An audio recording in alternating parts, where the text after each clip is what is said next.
Hi, I'm Sharon from Spanish Town Heritage Foundation, and today we're going to make some little sombreros.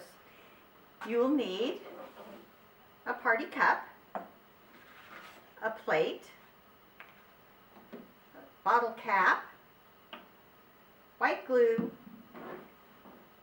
12 mini pom-poms, and a piece of ribbon or decorative tape. The first step is you glue the ribbon around the rim of the cup and set it aside.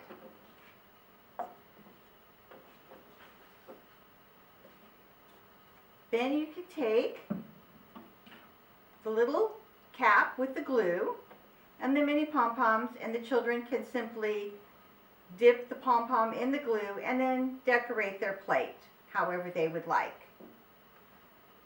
And set that aside.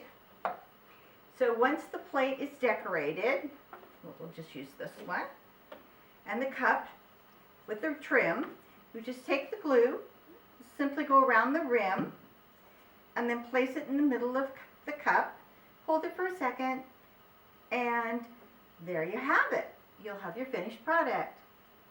Hope you enjoyed this, and thank you for joining us today. And I hope you have lots of fun making sombreros. Thank you.